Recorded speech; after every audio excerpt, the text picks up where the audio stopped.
नमस्कार साथियों, स्वागत है आपका ज्ञान मंदिर इंस्टीट्यूट पर। बात करेंगे मध्य प्रदेश सामान्य ज्ञान में कुछ महत्वपूर्ण प्रश्नों की। इसके साथ कुछ करंट अफेयर और कुछ चीज़ें डिटेल में बताई गई है, तो लास्ट तक बने रहिएगा। चलिए शुरुआत करते हैं हम पहले क्वेश्चन से।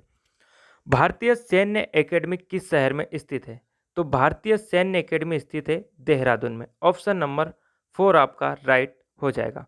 इसके बारे में थोड़ा सा देखिए। भारतीय सैन्य एकेडमी क्या है? तो डिफेंस सर्विस के प्रशिक्षण की संस्थान है, ठीक है। और इसे 1932 में स्थापित किया गया था फील्ड मार्शल फिलिप चैतवोर्ड की अध्यक्षता में, ठीक है। चलिए बढ़े आगे। भारत की पहली मैपिंग सैटेलाइट का नाम बताइए। तो भारत की पहली मैपिंग सैटेलाइट है कार्टोसैट फर्स्ट। ऑप्शन नंबर 1 आपका यहाँ पर राइट हो जाएगा। इसके बारे में देख लीजिए। इसको संचालित करता है भारतीय अंतरिक्ष अनुसंधान संगठन। कौन सा है? तो इसरो संगठन है इसका, ठीक है। यह भारतीय रिमोट सेंसिंग प्रोग्राम की एक हिस्सा है। इसका उपयोग पृथ्वी की संसाधन प्रबंधन रक्षा सेवाओं की निगरानी के लिए किया जाता है। निम्नलिखित में से भारतीय संगीतकारों में से किसे भारत रत्न प्राप्त नहीं हुआ? तो मोहम्मद रफ़ी को भारत रत्न अभी तक प्राप्त नहीं हुआ है। रविशंकर जी को, लता मंगेशकर और भीमसेन जी को भारत रत्न से सम्मानित किया जा चुका है। इसके अलावा मोहम्मद रफ़ी साहब को बहुत सारे पुरस्कार दिए गए हैं, थोड़े से मैं बता देता हूँ आपको।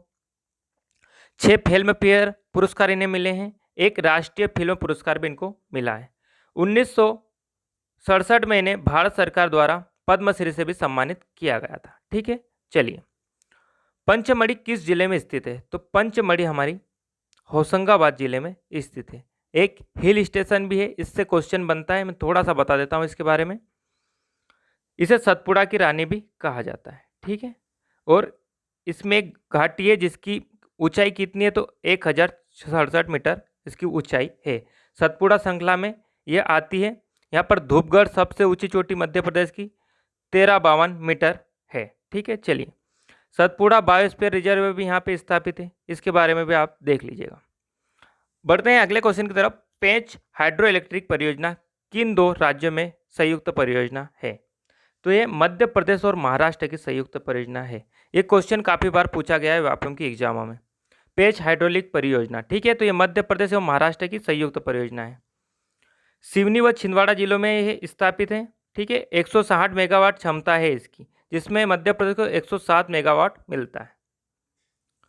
उमरिया में स्थित अभ्यारण्य कौन सा है? तो उमरिया में स्थित अभ्यारण्य है बांधवगढ़ अभ्यारण्य। कौन सा? बांधवगढ़। ऑप्शन नंबर 1 यहाँ पर राइट हो जाएगा आपका। बांधवगढ़ 1968 में एक राष्ट्रीय उद्यान घोषित किया गया और फिर 1993 में टाइगर रिजर्व इसे बना दिया गया बांधवगढ़ को। अशोक स्तंभ में जिस शेर का भारत सरकार द्वारा राष्ट्रीय प्रतीक के रूप में अपनाया गया है, कहाँ स्थित है? देखिए, ये इस तरह से अशोक स्तंभ बना हुआ है, ठीक है। तो ये स्थित है ये सारनाथ में। अशोक द्वारा कहाँ स्थापित किया गया था? सारनाथ में इसको स्थापित किया गया था। भोपाल में पैदा हुए भारत के 90वें राष्ट्रपति का नाम है? तो ये है शंकर दयाल शर्मा जी। ऑप्शन नंबर 3 शंकर दयाल शर्मा भोपाल में पैदा हुए भारत के 90वें राष्ट्रपति हैं। इनके बारे में थोड़ा सा जान लीजिए। ये भारत के 90वें राष्ट्रपति थे 1992 से 1997 तक, ठीक है। इसके अलावा ये उपराष्ट्रपति भी रहे हैं। 8वें नंबर के उपराष्ट्रपति थे वेंकट रमन के अधीन, ठीक है। उसके अलावा ये भोपाल मध्य प्रदेश के मुख्यमंत्री भी रहे हैं 1952 से 1956 तक। चलिए, अब बढ़ेंगे अगले क्वेश्चन की तरफ।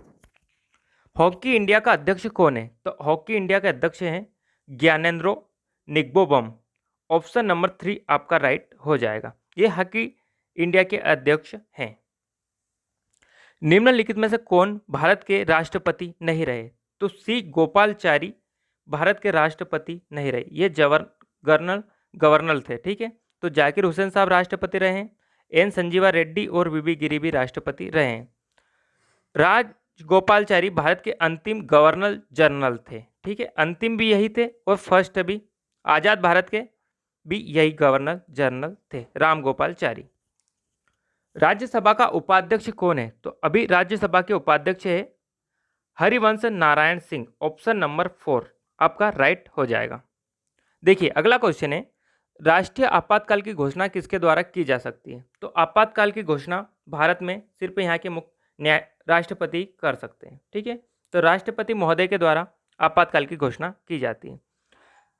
रामनाथ कोविंद जी भारत के 14वें और वर्तमान राष्ट्रपति हैं, ठीक है। चलिए, शिवपुरी में माधव राष्ट्रीय पार्क को इस वर्ष में स्थापित किया गया था।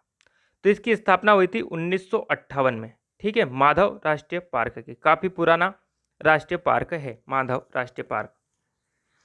भारत में सबसे लंबी सड़क सुरंग है तो यह है चेनानी नेसारी सुरंग। ठीक है, प्रधानमंत्री जी ने इसकी ओपनिंग की थी चेनानी नेसारी सुरंग की। इसके बारे में डिटेल देख लीजिए, इससे क्वेश्चन बनता है एग्जाम में। इसे डॉक्टर श्यामा प्रसाद मुखर्जी सुरंग के नाम से भी जाना जाता है।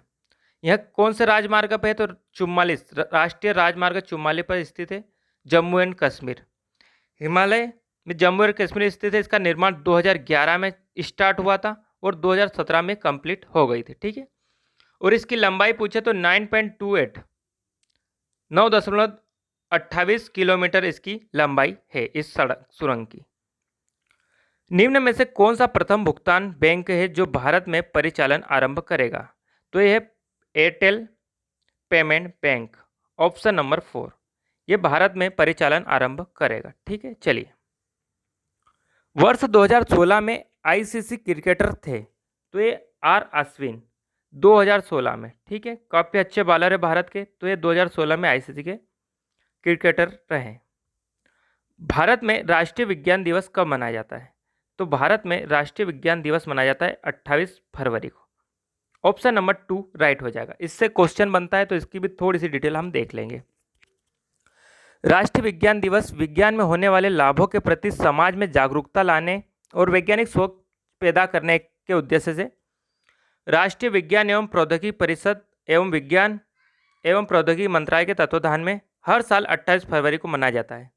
तो कौन मनाता है? तो राष्ट्रीय विज्ञान एवं प्रौद्योगिकी परिषद एवं विज्ञान एवं प्रौद्योगिकी मंत्रालय द्वारा मनाया जाता है। ठीक है, यह रमन प्रभाव की खोज के विषय में भी मनाया जाता है। सर चंद्रशेखर वेंकट रमन ने 28 फरवरी 1928 को इसकी घोषणा की थी। इसके लिए उसको 1930 में उन्हें नोबेल पुरस्कार से भी सम्मानित किया गया था और ये भारतीय व एशियन व्यक्ति द्वारा पहला नोबेल पुरस्कार था। ठीक है, चलिए। विज्ञान में प्रथम कुलपति नायर पत्रकारिता पुरस्कार को प्रदान किया जाता है।